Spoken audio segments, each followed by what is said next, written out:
efa nisy zany fotoana koa ny fampiresahana tamin'ny momba raha sasasasany tato anatintsika fantatr'izay koa nefa azo fantatsika hoe inona no antony ny fisiany zany CFM zany resaka fampiavaram-pirenena resaka fanatanterahana indrindrandrindra tao anatin'ny feuille de route rehetrarehetra iny efa nisy ny fotoanandro misy ny FFM dia tamin'izany fotoana zany zahay efa tonga taty tamin'izany brao zany tamin'izany fotoana zany tao anatin'ny fampiarana ny resaka voalaza rehetra tao anatin'ny feuille de route rehetrarehetra iny efa nisy dossier sy document matevina be mihitsy napetraka tany amin'ny FFM hotoyan'izay fanarana atao tamin'ny fanarana tao anatin'ny rakitra anatin'ny feuille de route iny tsy nisy toyany moa fa dia nijanona teo ilay izy dia niova ny CFM indray taty aoriana niandry ihany zahay satria fantatra hoe tsy moramora ny mahazo anareo CFM ihany koa fantatray satria misy ombaombahoaka vitsivitsy zay eto anaty eto fantatra ihany koa ny ao anaty vilany hoe inona ny zavatra natao tamin'ny CFM na ny anatiny na ny lalàna zay nampiarina ho anareo na ny ao anatiny loi de finance fantatra izany zany dia tato ato ohatra ny fanesesy misy fitenenana matetitetika sy antsotsay maromaro ohatra ny sanatry ny vava tahiteny hoe miverina ve ny tantara tamin'ny 2009 tsika nefa miroso ihany tsy fantatra hoe mandeha makaiza fa ny zavatra misy marobe ny victime tamin'ny 2009 reny ary ny voalaza tao anatin'ny feuille de route hoe izay rehetrarehetra victime tamin'ny affaire politique zavatra fanitohina tamin'ny politique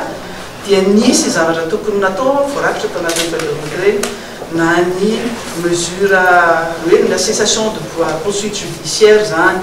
ny resaka amnistie zany fa tao anatin'izay ngezabe zay ny fampiavaram-pirenena sy ny indemnisation na réparation entre victime rehetra reny dia noho izay antony izay no atongavana eto androany satria tatoato izy za hoe ozy izy tsika hoe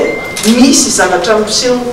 matetitetika misy fitakiana vola eny amin'nanonanina reny fa nidina olona azy zay tsy nisy nidirana tamin'ireny événement tamin'ny 2009 reny triple zany no resahana misy ihany koa nefa fitakiana hetra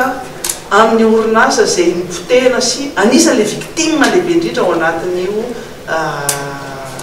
raharaha 2009 io zay antony zay no antony atongavana eto hoe alao ara iverenana mihitsiny ty tantara ty dia andao itsika iverana amin'ny CFM satria nareo eto mbola vavolombelona ny fampiarana an'izany feuille de route zany feuille de route zany mbola azo ampiarina ary tsy maintsy tokony ampiarina satria ao anatin'ny ordonnancement juridique ao anatin'ny lalàna zay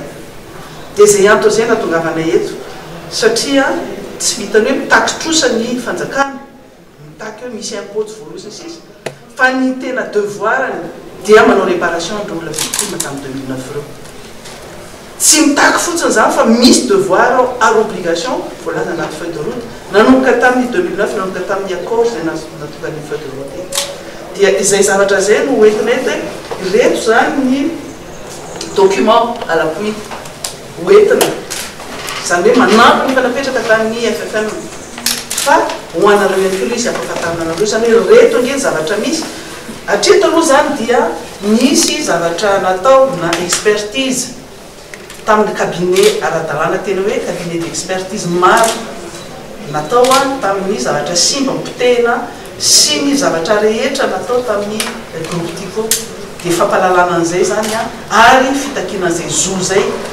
amin'ny tandrifiny misy anareo sy ny zavatra tokony ataonareo ny zavatra tsara fantarina fotsiny hoe mampafahalalana anareo fotsiny ankehitr'io dia misy ny fitakina vola etra fotsiny no resahana amin'ny groupe tyco ny zavatra misy groupe tyco 2009 ka hatramintsika miteny zao dia efa nikatony nihidy tsy nanao ny activité zony fa nisy mpandraraha malagasy ny triple A zay samy hafa amin'ny tyco mihitsy no nandray ny activité tsy any amin'ny triple A no taky ny trosa na any manaovana ny azo-zay sy fanagatonana ny trano fiasana sy rehetrarehetra fa any groupe tyco fa averiko eto hoe raha 150 milliards na 152 milliards no angatahana any amin'ny tyco ato anatiny ty zavatra najanona tany amin'ny 2015 expertise dans 2015 1461 milliard mahery volany koa ananany afantatara zay ny zavatra 2015 zany fa raha mbola toizina hatramin'ity 2020 zany mihoatra zay ka midika zany sy difitarana na inona zavatra nitranga tamin'izany nanao compte affaire afantarina izy manambola amin'izy izy ny tokony mandovola amin'izy ahoana nanaovana compensation ahoana ny andoavana an'izay fa fantatra misy fandrobana nisy fanapotena nisy fiminasaina fanapotena tamin'izany fotoana zany tsy le olona nandroba na le olona namodika ny hoe nandohan'le onitra fa nisy fond comment zay natao anatin'ny fedevota hoe any ny tokony anolorana ny olona rehetra zay no antony atongavana eto ny zavatra misy fotsiny dia hoe mampalahelo fa tsika le fampiavaram-pirenena tenenina tsy tody any amin'ny tokony atao tenenina foana fa mitoy ihany zao le antsojay satria toa tonga eto ny teny solitenany rehetra mpisolo vava-bahoaka fa tena mpisolo vavanyity koa nanomboka tamin'ny 2009